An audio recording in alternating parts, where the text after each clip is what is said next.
He's located in Davidson, North Carolina, while serving all of North and South Carolina. He is the Mortgage Planner, the Carolina's #1 mortgage radio. Premium lending experience along with mortgage planning. Ranked top in the nation, here is your host, Brad Roche. Welcome to The Plan. This is Brad Roche, the Mortgage Planner. Don't forget we're on video sometimes, Yeah, right. You know, it's kind of fun. All right, welcome back. We are here with The Plan for theplan.com. We are in episode what? This is 4? Episode 4. Episode 4 of 6. So thank you for being a part of it and listening and checking it out, getting great feedback off of 1 and 2 out. 3 yet to be determined. 4, Here we go. Episode 1, though, was credit, debt ratio, cash to close, choose no loan. Loan chooses you. We talked a lot about that. Episode 2, reviewing closing costs, break-even point. Man, that's a big deal, and that's going to be a big deal in today's show, too. So we're going to come back to that. If you need to rewind, go back to 2, so we don't have to re-explain it again, but we'll go over it a little bit, right? Yeah. Okay. So the next piece is choosing an interest rate. That has a lot to do with the break-even point. Episode 3, what you need to be organized. That was kind of boring. Yeah. To be organized. Yeah, it's good. Really Good information, but yeah, I agree. A little boring of show. I have to agree. Well, not the whole show, just the beginning of the show. Yeah, I guess topic. Not the whole show, man. Expectations of an average deal. Yeah, okay, maybe it was the whole show. Negotiating an offer to purchase. Yeah, oh, that got fun. That got fun. We talked a little bit about that. Now, episode 4, we're going a little deep. Controlling the mortgage. We talked this morning. You were kind of like, well, what do you mean controlling the mortgage? Yeah. Yeah, that's a big headline I want to hit home today. We're also talking refinancing and second mortgages. Going to get into personal budget and how and when to move up. Yep. We got a lot to cover. Yeah. Are you ready? This is a packed show here. So let's roll into controlling the mortgage and what I mean by that, because there's several ways I think a lot of people don't know about. First one, this one's no brainer, refinancing. You can control your mortgage by refinancing. Now, let me share a couple little sidebar. You can do this with a car loan. You can also do this with a HELOC. So keep your head up on some of the options that some of the banks or different offers that might be out there if you're a member of a credit union with the car, things like that. So it's not just refinancing, but it's looking at controlling the interest rate and when is a good time to refinance. And I said the only answer to that, and you ready? The only answer is the break-even point, like we covered in episode 2. Yeah, exactly. And the break even, we did go over that a little bit about paying points and where it makes sense. Well, and let's summarize break even as we dig into it. So if I'm going to save you $200, if I'm going to buy your interest rate down a half a point, save you a couple hundred. If you take a $400,000 loan, if you go down a half a point, half a percentage. Yep. So 7 to 6.5. It's going to save you $200 per month. It's $2,400 a year. I'm going to charge you $5,000 to give you that half point. Okay. So how long does it take me to get it? We're looking at about 2 years and a little bit more. Yep. You follow me? That's the break-even point. So you got to know that if it makes sense. Because some people, man, they'll take a deal and they'll be like, get $15,000 in points. Yeah. And when are you going to earn that back? Well, it saved me $200 a month. Let's just even say $500. Man, how long and how quick do people change homes, move, average? I don't want to put everybody in a bucket. Missions are different. People live different. Like you're going to be in your house shorter than me. Yeah, I'm planning on staying for a bit. We're doing some extra stuff at the house. We like where we're at. We're not moving. Yeah. You like your house. And chances are I will move within the 2 years. Pretty quick. And we're going to get to you and how and when to move up. We're going to get to that part of the show. But break even is the only option on when you do it. So let's say this. I can drop you a quarter rate and it'll save you $100 a month and I'm going to charge you $5,000. Well, now you're into 50 months. Do the math, real simple like that. That's a long time, right? Well, like for me, when we were doing my personal loan, I was thinking I probably will stay here 2 years because my plan going forward is to make this an investment property and move up to the next one, which we'll talk about move up purchases soon. Your deal's totally different. You were a purchase, and last show we talked about closing costs, and you had the seller pay it. So all of your down payment was your hard-saved cash. They paid the sloppy cost to get there, right? That you'll get an appreciation, but it wasn't your cash. So you basically financed it, in other words. So now that one, I don't know how much the break-even point I weigh into that. I'd like them to pay all your costs. We talked about that on the other show. Huge piece, but we're talking refinancing, break-even point. If they're charging you $5,000, you got to earn that money back in 2-3 years, max, right? Yep. Now, if you're doing something crazy, I'm going to tell you, average person here, what I mean by crazy, average person moves or refinances every 7 years. That's been around for a long time. So put everybody in that bucket. That's what I meant by I said I didn't want to put everybody in a bucket, but let's do it. 7 years, judge your money based on that. So if I can get a return in 2 and I might live here 7, I made money the last 5 years on my decision to lower my rate. Yeah, good idea. If I move, so that example of $200 a month to, what I say, $200 a month, and you drop down the interest rate for a couple $100, half a point, but it takes you 3 years to get there. Every piece after 3 years, you start winning. Yeah. If you cut out before, you lost. Yeah. That's when you know it's a good move. Yeah. So break even point is a big piece. Now, why don't you bring up the next one that a lot of people, I've done personally. I don't believe a lot of people know about it. I haven't done it, unfortunately. I mean, I You're I not do. old enough. I do. Do it, boy. I haven't had the mortgage long enough, honestly. Right, I haven't captured enough appreciation, but when it comes time, I will consider it. Well, obviously, because my rate, I mean, I'm around 6 or so, and hopefully they come lower, but cash out refinance. I don't think a lot of people really know what a refinance in general is, let alone pulling cash out. Now, I'm going to bring this up. You can do that with a car, too. Yep, I've done that before, too. Right. So we're talking loans in general that have liens, I think, fall into the same category. Okay. So cash out, how do you determine if that makes sense? That's a good question. Well, I do want to bring up an example. Like you mentioned the car, like my car being paid off.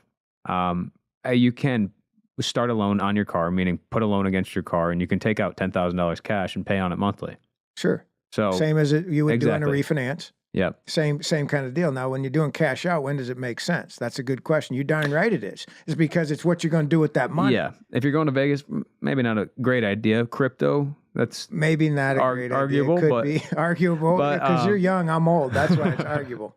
But one thing I thought of was adding an additional unit, even like maybe I've seen ADU. Yep, exactly. See, that's ADU. newer to the market too. Yeah, adding it. So what is it, like a pole barn place to go work out, do your yoga? What are you doing? Some people use it as renting out Airbnb nightly. Some people even. It's weird. Yeah, dude. a little. Yeah, it is. No, it's someone in your backyard. You're renting it out in a barn, basically. Yeah, upgraded barn. Yeah, and it is pretty common. So is that a good idea? For me, no, it's not. For someone wanting to make a couple bucks on, okay, sure, I could see that. Could make an additional, maybe call it $1,000 a month from renting doing out that. the little unit. Yeah.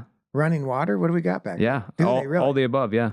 Now, see, I'm comparing it to a client of ours who was looking to purchase, right, $2.7 million place that had extra. They had a guest house. Yeah. Yeah, but one of them was called an ADU, and it was like bigger than most people's main property. Yeah. Yeah, it was ridiculous. So we talked refinance. We talked break-even point, huge point. Mark that down. Go back to show 2 if you missed a lot on that. We talked about cash out. We're going to come back, and I want to spend a little bit of time after the break breaking down recasting. Yeah. I also want to talk about prepaying monthly because these are 2 factors that play a huge part in the mortgage. And I want to spend some time on it. So you've been listening to The Plan. We're at fortheplan.com. We do have a case study I don't want to forget about. So you got to check out Mortgage Planner University, themortgageplanneruniversity.com. There's a link on fortheplan.com. If you are on there now, make sure you go get the case study because we spent some time. These are real deals. One of them was your deal. Yep. One of them, Buddy Joe's deal. We're breaking down the deals of people who said, I might wait for the interest rate, or I might purchase now, or I'll have seller paid closing costs. We broke down. They make a right decision or not. Yeah. Pretty strong. We'll go check it out. 704-412-2727 is a direct dial, or go to fortheplan.com. Keep up with this. We got a lot for you. We're coming back with recast and prepaying.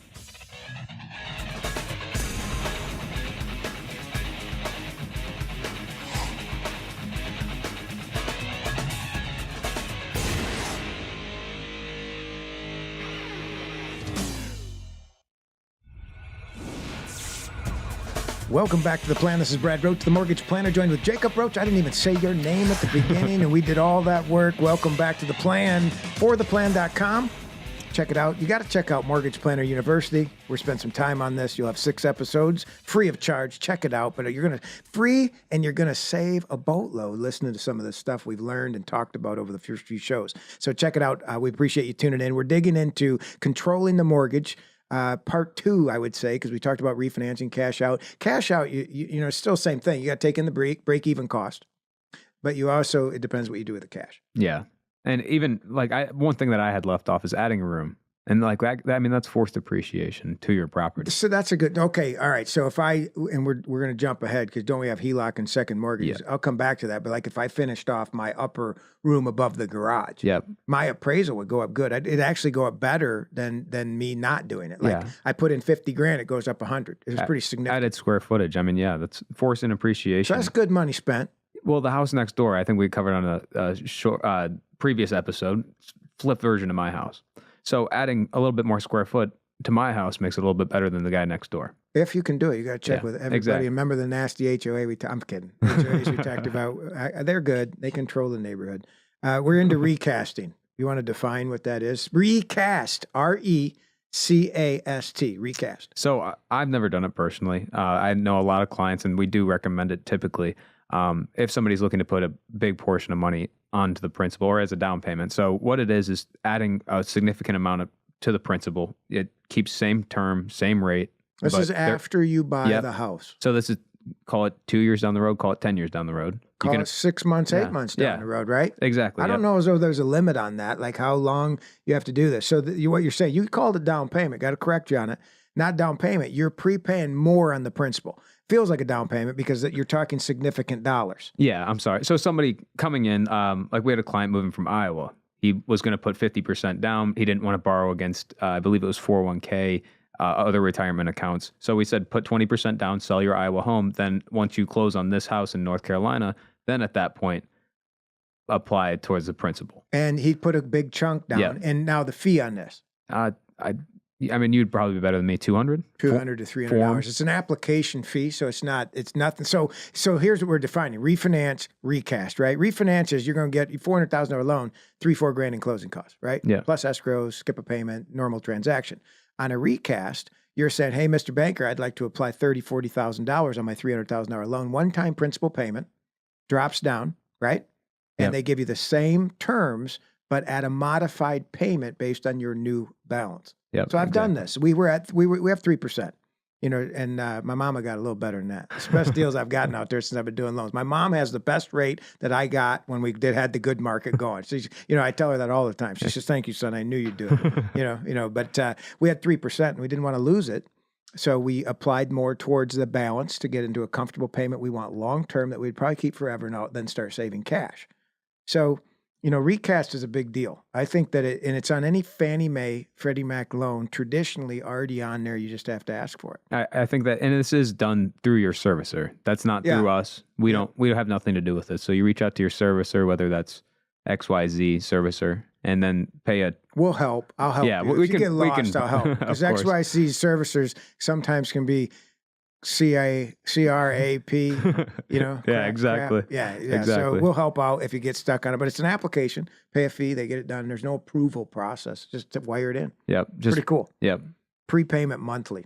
I ran numbers on this. You know how light this is, and you got it today when we were talking about the show. Because I gave examples. I took a $400,000 loan. So prepaying monthly, you got a minimum payment of $2,661 on a $400,000 house at 7%. That's what I ran. So $2,661 per month, just principal and interest at $400,000, 7%. And you add $200 a month. Every month, $2,400 a year. That would be 5.7 years off the loan. Yeah, wow. You go under a 25 year for $200 a month. Got to do it consistently. Now look at this.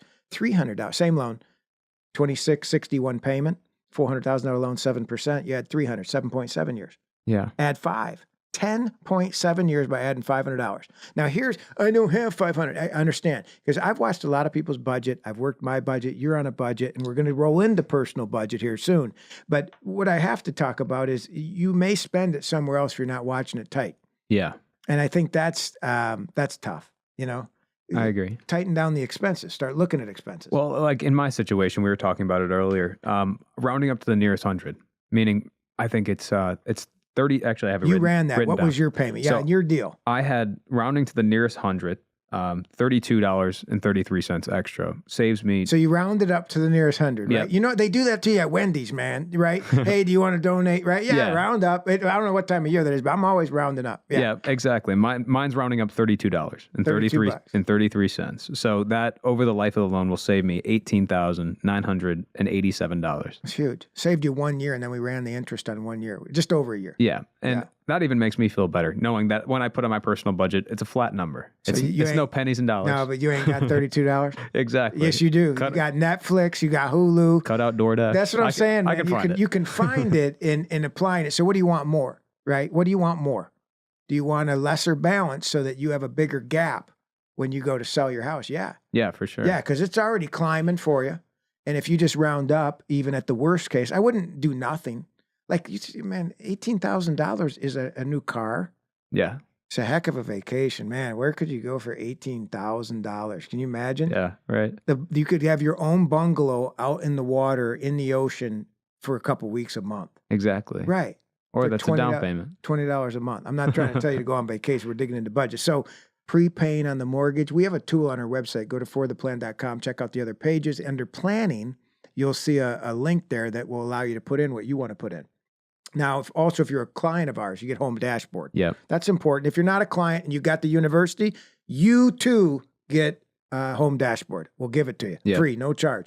What does Home Dashboard offer, though? It really shows you, regardless of the service or how much goes towards principal versus interest.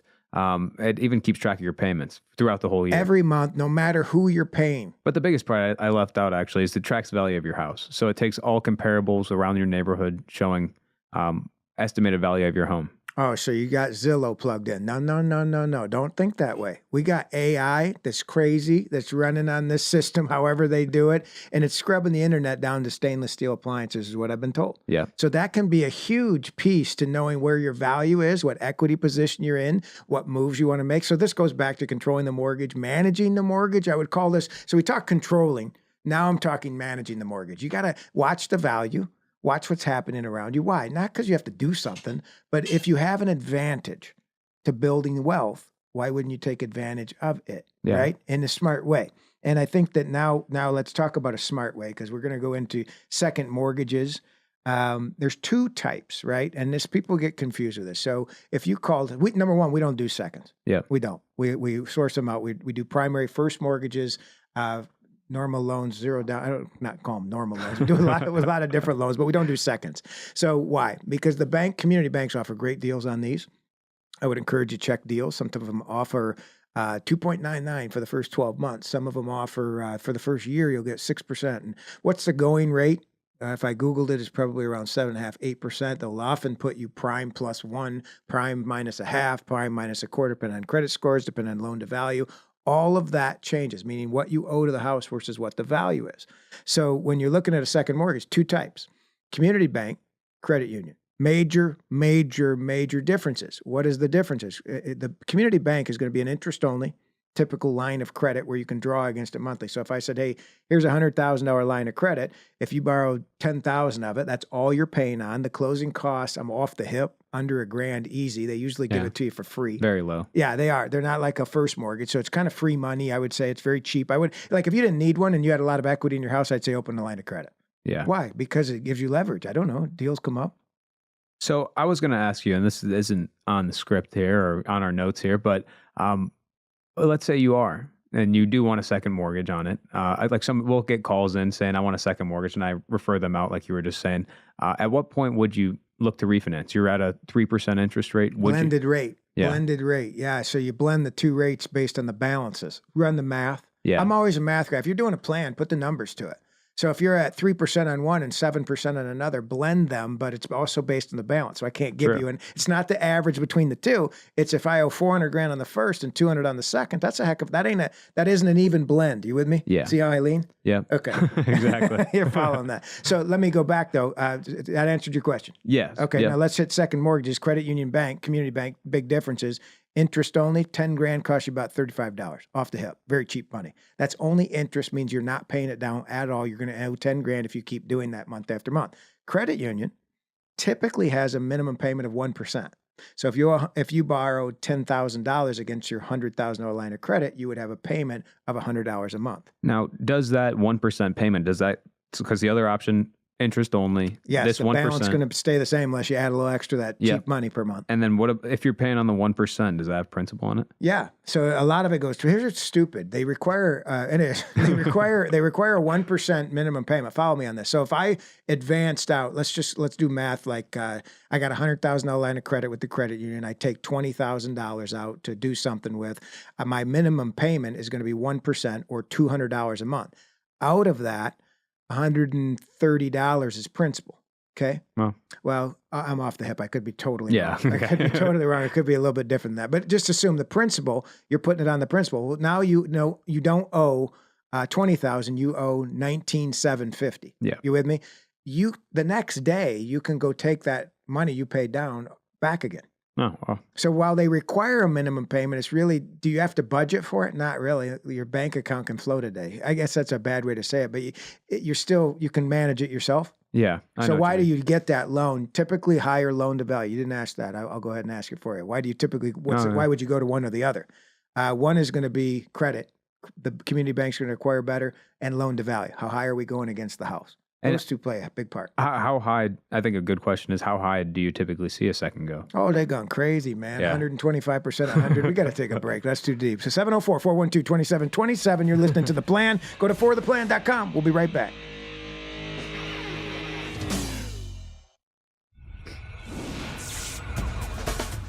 Welcome back to The Plan. This is Brad Roche, joined with Jacob Roche, the mortgage planner. 704-412-2727 or go to fortheplan.com. You know where to go, right? Yep. Man, should by now. Fortheplan.com. Get there, check it out, get into Mortgage Planner University. All the data you need and info to make you a good offer, save some money. We left off we talked about second mortgages and, what will you see? 125 people used to go up to back in the day. This is 10 years ago, 15. They would go 125%. Kind of crazy. You'd bury yourself. Yeah. Catch it, hoping that you catch appreciation. The banks are going to stay at 89.99 typically. Okay. Your credit union is going to go 95 to 100. Oh, wow. So a guy like you, why would be the difference? So a guy like you starting out, just bought a house a year ago. Well, you're going to build equity, just not as quick. So as long as you do the right move with the equity, I would do the 100%. What's the difference in the rate? Maybe a point. But if you do the right thing with the money, and you can't always guarantee the right money. I mean, we're going to get to a show where it says, I think it's show 6, my best moves, my worst ones, owning like 100 rental properties. I've done developments and built houses. So you're going to hear about it. But what you do with the money is vitally important to how you get into the next property. Lots of different stuff that you can do. Yeah. Like we were talking, adding square footage, add an additional unit to make cash flow for you. This house, after being in the business 30 years, the house I'm in now, right? We've been there 5 years. I've done more to this house than any other house I've ever lived in. Yeah. Because I always had well, you know it, right? Yeah. But I've always had a short time frame. I'm not going to be here that long. We moved every couple of years to profit money, every few years. You remember? Yeah. Oh, yeah. I enjoyed it as a child. Yeah, you got a different house all the time. Hey, buddy, we're getting a new bedroom. It wasn't because we were broke. It was because we were moving houses. One I knew I couldn't sell. It was a $600,000 house at the time on its own pond. Yeah. It wasn't a bad problem. But it was at the time, but not bad when you got to live there. Yeah, I was definitely excited to move into that one. Well, now we're talking, so second mortgages. Have a plan. Don't use it lightly. Prepay on that first. And now I got to get into credit cards and different car loans and stuff because I mentioned, prepaying on the mortgage, how impactful that can be. We dig into your personal budget, and we're going to include a link for you that will give you the budget I've used for a long time, taught you how to do it. Yep. And you've been using it, and you've taken it as well. I've been using it since I was about 12. 12. That's when you taught me. You were making money at 12 years old, boy. What were you doing at 12 years old? I was budgeting $100 a month. Yeah. It made him budget his allowance, 10% to the church and exactly looking at all the other bills that you may have or savings and putting some of those things first. And I think that comes where planning comes in. Debt being a big issue. I remember prior to starting the budget, I had $50,000 in credit card debt. 19 years. I made good money. I was making good money, but I was spending it like I made more than I did, and I had to manage it. I think that's how it goes when you're not looking at it. Meaning, like when you're not planning month by month, you do start to get like, oh, I'm making good money right now, and then you don't realize how much is coming in versus what's going out. Well, and the limits on cards can screw you up. Oh yeah, no limit here. Hey, go up. I just approve you for $2,000. It's like no, please move it down. They won't do it. Yeah, kind of crazy. But the first rule I'll tell you, and you just hit it on the head. And we're going to give you, we don't have enough time on Mortgage Planner University to go through the whole budget process. However, I am going to, instead of a case study, we will have a link that will walk you through the budget format and some steps that I think are vital to getting a personal budget under control. And if you still don't get it, you tell me you watched that show, and I will help you personally, or Jacob will as well, and we will show you what we've learned because we want to give that to you. There's no charge for that. I wish they taught it in your 4-year degree we paid for. Yep. Yeah, right? Wasn't taught there. No, it's Good not. thing I learned it when I was 12. Some basic stuff. For 12 years old, making $100 a month. What was I thinking? Should have been paying you like $14. Yeah, I was doing, yeah. You still have you used to buy cool stuff though. You have like Kobe Bryant shoes right now. I got some good shoes, yeah. Yeah, like shoes, like $2,000 worth shoes now, value of shoes. Did you know you can go to a shoe swap, right? Yeah, it's weird. Used to do that as a kid. I didn't know that. Yeah. I mean, I knew it then. That's where I used to make a lot of money. Was swapping shoes. Yeah, that's crazy. See, now you're getting into real estate now instead of shoes. Bigger ticket items. It's all about the price, baby. So we talked priorities, right, on the budget. So if you have a messy budget, let me talk about what a messy budget is. Pay the bills whenever they're due. That would be a messy budget. What's not a messy budget? Once a month, knowing and living off last month's paychecks. So if I'm paying June's bills, I have all of May's income to look at all the bills that are due for June. I'm a month ahead. That is the difference of paycheck to paycheck. Harder than hell to get there. Yeah. It is. If you're starting out, that's the hardest part. It is.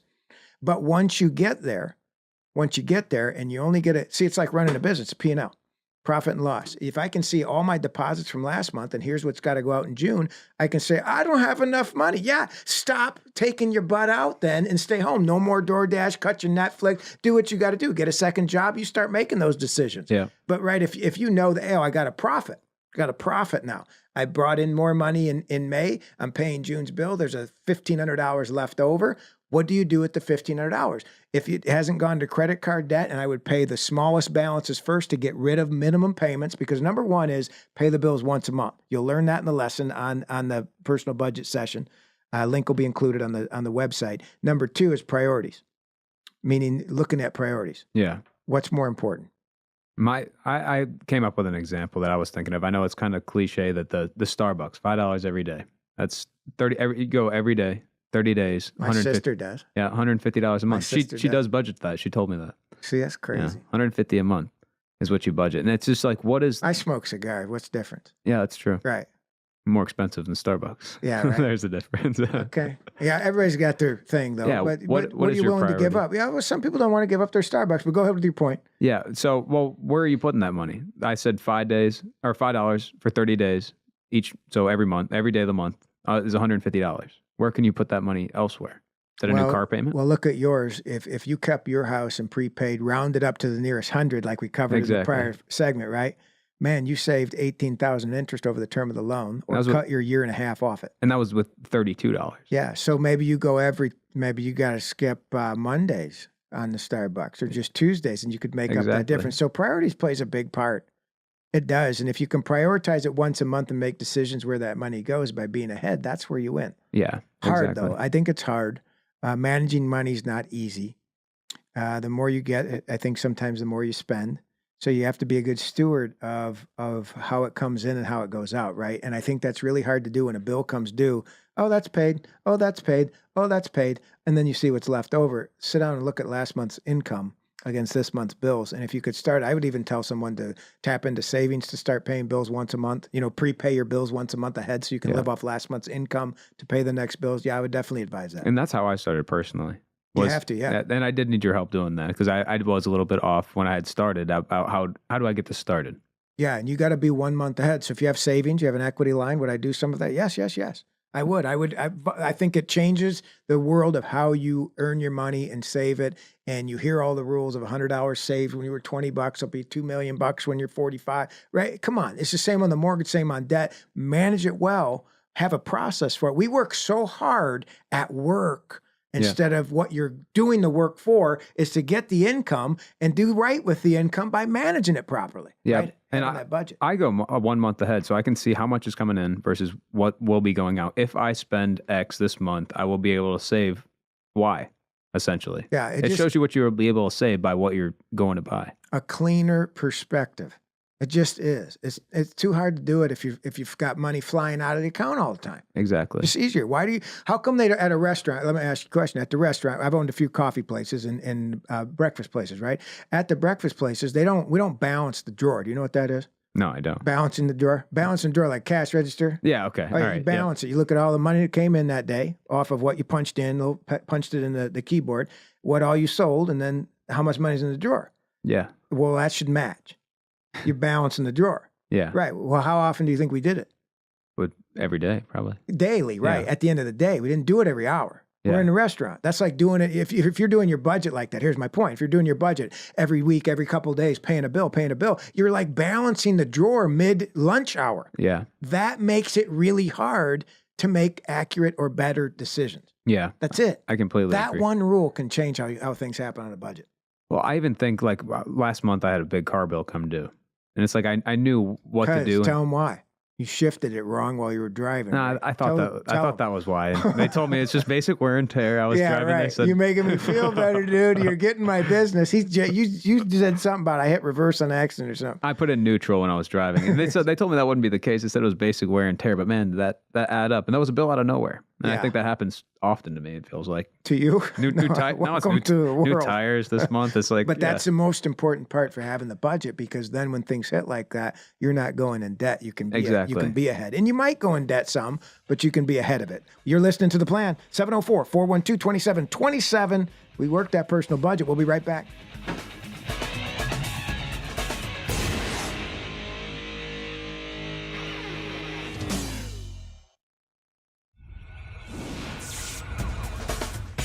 Welcome back to The Plan. Brad Roche, Jacob Roche, the mortgage planner, 704-412-2727. Direct dial. Go to fortheplan.com, themortgageplanneruniversity.com.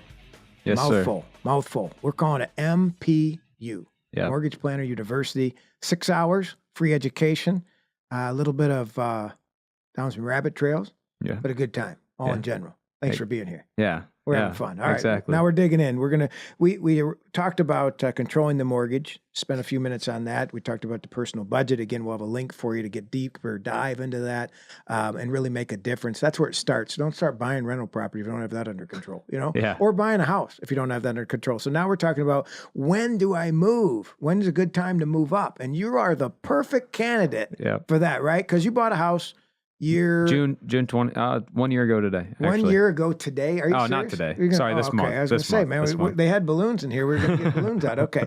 So you bought it a year ago. You've done well. It's up in value. Yep. I've done a lot of things to the house. Hopefully I've upgraded the You've done things quality to the house that I have not taught you how to do. You learned on YouTube, and you've done good. Exactly. That was kind of the point of us bringing this MPU out. So that's where everybody gets their information. Yeah, good point. That is why we're doing it. Yeah, we are on YouTube too, so you have to check it out. Now, how and when do you move up then, young man? Like, think about it. I'm in this house, and you're getting married, and you got a lot going on. Yep, I get married this Friday. Yeah, so congratulations. Thank you. Right? Thank you. Right. And home, I was thinking, when do I want to move up? Meaning, like, my wife, she's moving into my house, and I mean, our it's house. Our house. Yep. Yeah, exactly. I've been with my dog Reggie, and we're at some point we'll want to move up. I've been in 1 year now, and so I think this is a perfect opportunity to ask you when. I mean, I know some of the answers, but how and when would you move up? Well, I'm going to flip you back to personal budget, and I'm going to go survival number. Right. So when do you move up? When you have 3 times what it costs you and your new bride to survive. So if we're looking at our bills, and I say minimum payment. So remember the HELOC, I said the minimum payment was interest only, it's 1%. It's one or the other. If your credit card payment is $22, the minimum payment, that's what that number is. It's not $200 that you pay. It's $20 a month minimum payment. Well, what does all the minimum payments total up to? And having 3 times in your survival account has to be there. Yeah. Before I would consider moving up. So okay. Phase 1. Okay. So that's part of the budget that we were talking about, all the way column to the left. When you go to download the budget, you'll see it there, the survival number. Now that's going to be, for most people, anywhere from $6,000 to $15,000 a month. Yeah. What it cost you, like if you were laid up, how I was explained it, if you were laid up in the hospital and you had to pay your bills, what's due? What has to be paid? What costs you to live? Yeah. groceries, things like that. And you wouldn't house be payment. door dashing if you all laid up and you might be watching Netflix, but you get my point. Yeah. Some of the stuff would drop off. But my minimum payments, like I was saying, I round up to the nearest 100. That's not my survival number. Right. That would be prepaying. Yep. Just having my mortgage payment that the servicer absolutely requires. So what I wanted to ask was, I've lived in it 1 year. At what point, or tax benefits or anything like that, what should I be aware of? If you're selling, you want to do 2 years because you're going to take that money tax free. You can, I would wait. I would do 2 years if you sell it. If you rent it, which is what I did, the first 5 homes that I purchased, I moved in and I rented it. Yeah. Moved in and I rented it. And I went with a minimum down payment. So it was interesting, back, I was able to invest a 3% down payment, or some loans even 0 down, and lived there for a year or two, and I would rent it out, get it to a point where I wanted it, and then I'd move to the next one, which I remember one being only 20, 50 grand more than the prior one. And they rented pretty easy, like 12-month leases. I know there's a lot of VRBO and a lot of different rental, short terms, medium rents, and they got like 3 bears, there's something for everybody. But we did 12-month rentals, and it wasn't, I knew it wasn't hard to do that. And I can get into, so look at, you got a $300,000 house. And for 3% that you've made off of that house, you can go do it again and double down 600,000, even if it only goes up 10% versus 50, like it's done in the last 5 years, right? Yeah. You didn't lose. Yeah, true. And it wasn't your money. You had to pay. You have to have a place to live, but it isn't aren't you paying it? Have to have a place to live, and aren't the renters paying it then? Yeah. So how do you protect yourself on something like that? If you do decide to move and rent it, I would say you got to have 2 months covered in rent plus your survival, right? I would jack that a little. Yeah. Because what if they don't pay? You want to be ahead a month on their See, this is a big deal, right? When you rent it, you want to be a month ahead on there anyway. Yeah, true. So then you're not, hey, your payment's due. I got to make my payment. Would you pay your payment? I got to make my payment. You're not waiting for the rent to make your mortgage payment because it could cost you money. Yeah, exactly. You're already paid a month ahead. Now you have 30 days to beat them down and I'm saying that lightly, but get your payment, right?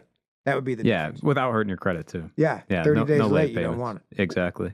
Well, what about, like you're saying, you rented out, and you kept moving. At what point do you have that signed lease? Is it before I go and look at a new house? Is it after? I could afford to cover the payment, so no, I got out.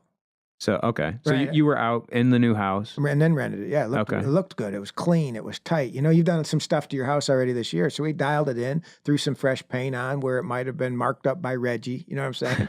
Yeah. Right. You got to do that. So if you fix it up a hair, cool. Okay. But that's an easy way to do it. So, like, from the standpoint of qualifying, we are carrying that mortgage still. So, meaning you moved out and you still had that mortgage that you were qualifying, or you had to carry that mortgage still with qualifying. Correct. Okay. And I did. I was a good earner, made good money at that age. So I could carry both payments and then rent it out. Now, what if you can't?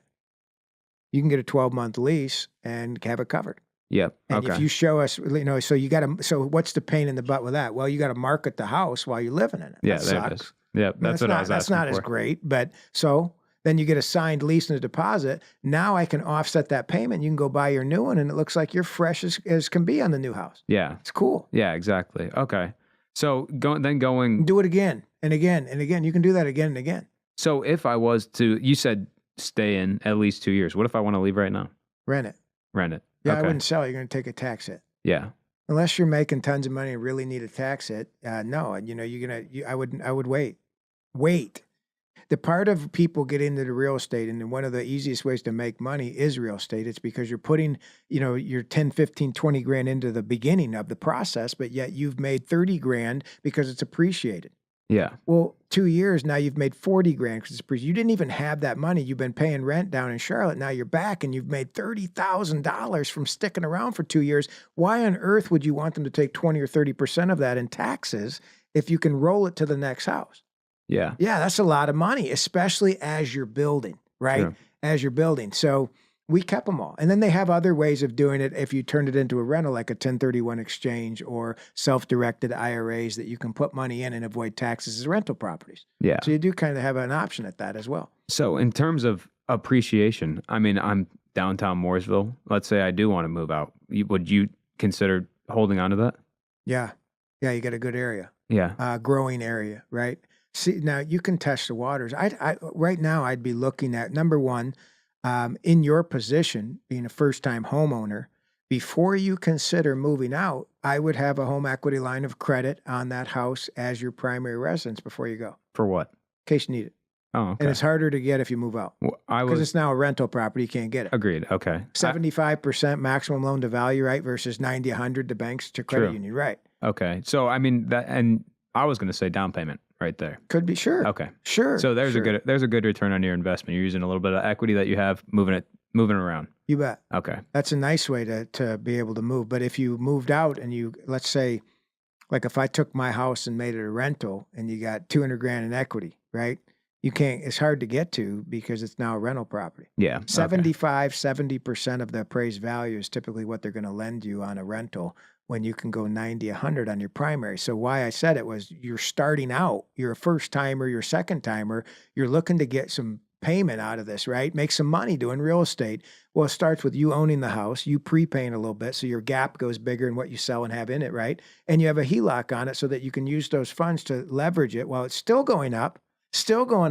And maybe you even, here's where I'll come in. Maybe you're taking a $200 loss when you rent this. That was my next question. Yeah, was it? Because that's a big deal. So carry it. So, okay. If you can, budget for that. Yeah. I was going to say according to. Costs you $200 a month. Let me finish this thought real quick. It costs you $200 a month to carry a $300,000 house that's going up 300 grand in money. Yeah. That's what I'm saying, not a house. Money that's going up at 5-6%. Exactly. That's a cheap investment for $200 a month. Can't you go back to the budget and find $200 to make that up? Some people, I don't want to take a loss. Listen, sweetie, the rates aren't that great right now. There's a lot of losses. And depending on, and you're not sweetie, by the way, and depending on where you are with the portfolio or your property, that makes all difference. Yeah. It does. Yeah. So you would be okay with a monthly loss if it fits your budget. Yeah. So then, because you still have that money now, you have, instead of $300,000 invested in real estate, you have 700 because you moved up 300 plus 400. You now have 700 grand growing at 5-6% for $200 loss a month on one of them. Yeah. So let's say I say forget it. I'll stay 2 years and I want to sell this. Then at that point, I mean, it's just working my budget. I'd keep the change. I'd go minimum down and keep the change. Okay. Grow your savings. I want to build cash. Cash is king. That's what I'm after with it, right? Yep, I agree. Now, some people say, "Oh, put 20% down." I've seen people do it, and I'm not knocking that. I'm just saying, you're in a different position. You're starting out, right? Yeah. So I would want to build on keeping your cash. Cash makes it stronger to do a lot of things. Equity line can make it stronger as your next move. It's opening up doors for you that otherwise would have been closed renting. And that's what I was thinking too. I mean, putting 20% down, and then also being a quote unquote move up buyer. I can go 5% down or 3.5% down going FHA. Why did I say let's reverse this, rewind that tape, right? And we talked about recast. Why on earth would you put 20% down? Let's just say, as starting out in your situation, I can't say this for everybody. You're starting out, put 20% down, and you could have done 3% down or 5% down and recast it. Yeah. You could have recast it. So why let them drive the bus? It makes no sense. Yeah. You be in control. Now we go back to headline one, controlling the mortgage. Yeah. Big part of it. 704-412-2727 is a direct dial. I hope you enjoy an MPU Mortgage Planner University found at onlyfortheplan.com. We will see you for episode 5 and you will be a married man. See you soon. Have a great week.